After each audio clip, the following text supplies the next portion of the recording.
Welcome into another edition of Mavs Latest. I'm Josyah Howard, and some news dropped that doesn't necessarily shock me too much in the fact that the Dallas Mavericks will be shutting down Cooper Flag for the remainder of the NBA Summer League, sources confirmed to ESPN's Tim McMahon. So we saw two games from Cooper Flag, and obviously the first one wasn't what we would have liked to see, but the second one definitely showed a lot more flashes and a lot more of why he was the number one overall pick. Um, just to refresh everyone's memory, he dropped 31 points in the matchup against the Spurs.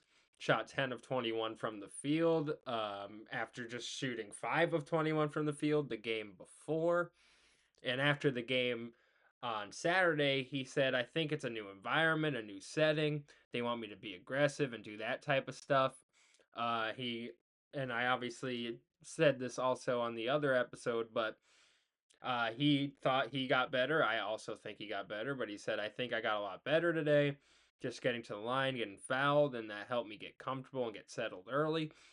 Still missed a bunch of free throws. I know my mom wasn't very happy with that. And if you don't know, Cooper Flag's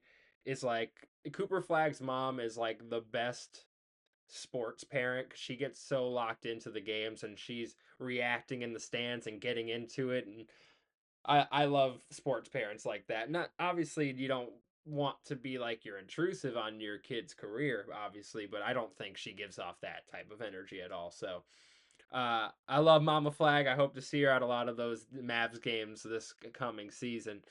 Um, but yeah, it seems like not only were the Mavs kind of satisfied with what they saw in the first couple games with Summer League and somebody like a Cooper Flag, you don't want to risk any type of minor injury even.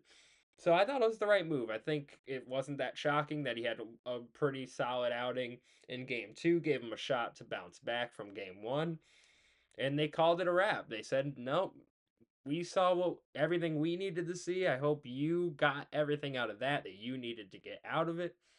But yeah, that it's a wrap for you.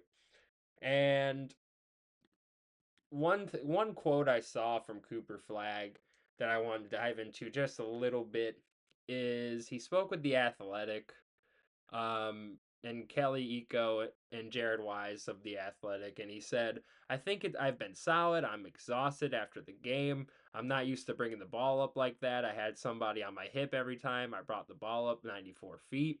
I did a good solid job bringing the ball up against pressure and setting up different actions. And as someone as especially was locked into that second game, I agree with Coop. Um, I thought he was good at not only initiating contact at the rim, but also initiating the contact earlier on, like he said in 94 feet when someone's attached to your hip. You can create the aggression there even and create plays off of just being physical coming up the court with someone riding your hip. So I like Cooper's awareness early of just, hey, this is new for me.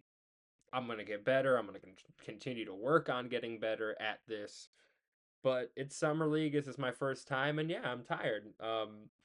I don't necessarily love my athletes. Um, in terms of the athletes that I love to follow and I'm a big fan of, say or admit to being tired. But hey, you're human, so I'm not gonna like bash the kid for being tired and admitting it.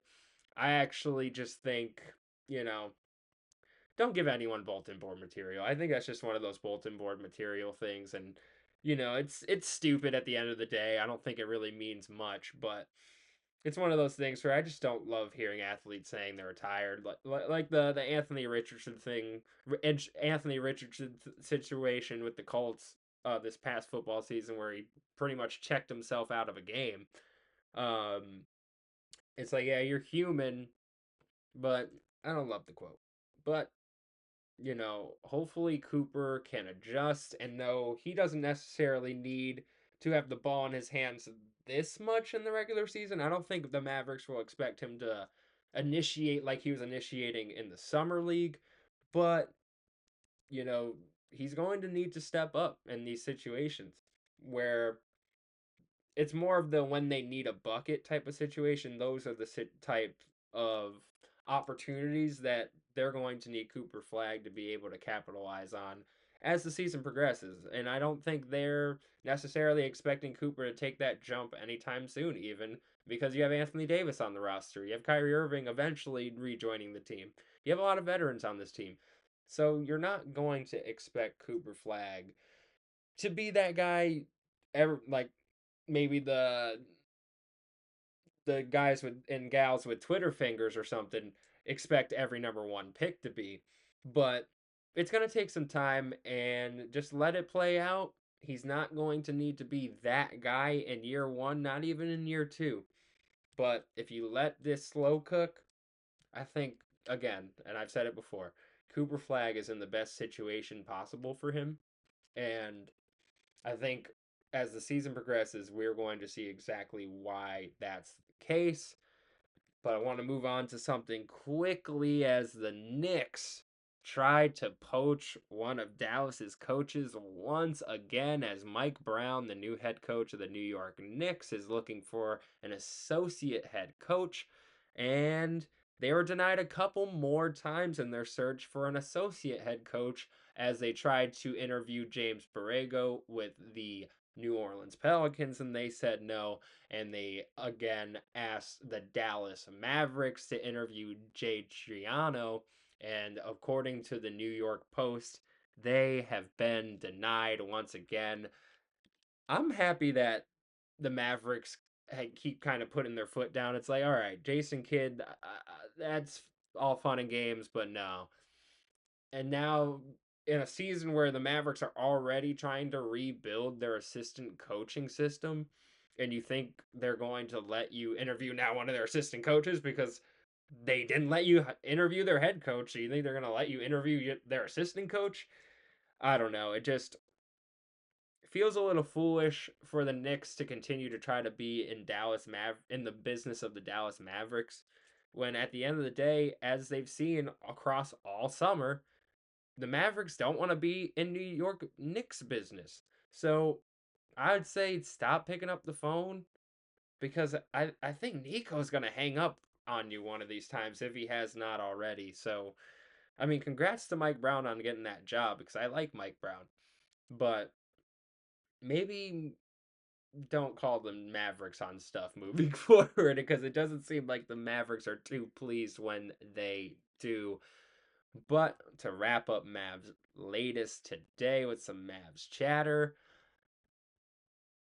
ESPN's Tim McMahon, he appeared on the DLLS Mavs podcast from Las Vegas Summer League where he revealed that he anticipates PJ Washington will sign an extension as soon as next month. And he says, I think it will be at a number that will be very tradable.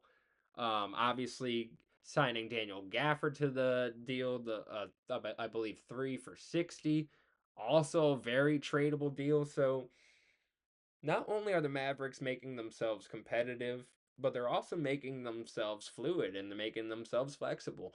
They're going to be able, if they need to make a move just like that, they're going to be able to have flexibility to do so. And, you know, the other part of Mavs chatter today is that, you know, P. Scoop Robinson also reporting that LeBron James, you know, and his agent Rich Paul getting team calls from teams around the league, and they said 4 teams, and one of those teams was the Dallas Mavericks. So the Dallas Mavericks are interested in the business of LeBron James, and if you do need to make a trade at the trade deadline for LeBron, I don't think they need to. They should just wait to sign him.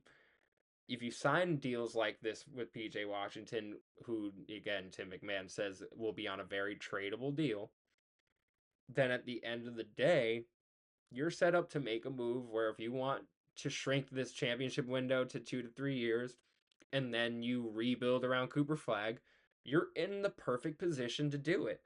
And I think out of all the teams that are looking to get LeBron, I do think it actually makes the most sense for him to go back or not back to Dallas, but go to Dallas because there's a lot of familiarity there. And maybe that's why they're picking up a lot of key pieces from the 2020 bubble run because maybe LeBron might want to run it back in Dallas or run it back with that group and they would be in Dallas, obviously. So it's going to be interesting to see. Again, I keep bringing it up because it's just such a fascinating development that all of a sudden the Dallas Mavericks are not in the running for LeBron, but there's even smoke there to where they're making it at least something that if you monitor it for a year's time that it's not a real unrealistic possibility that by this time next year that LeBron James is not in a Dallas Maverick uniform. It's a possibility. And that's not something I would have said 3 months ago. So it's going to be fascinating to see. Again, PJ Washington expected to get a contract extension with the Dallas Mavericks per Tim McMahon. But this has been Mavs Latest. I am Josyah Howard. Please subscribe down below. Please leave any comments for any thoughts you have on what I spoke on today. And let's get it, y'all.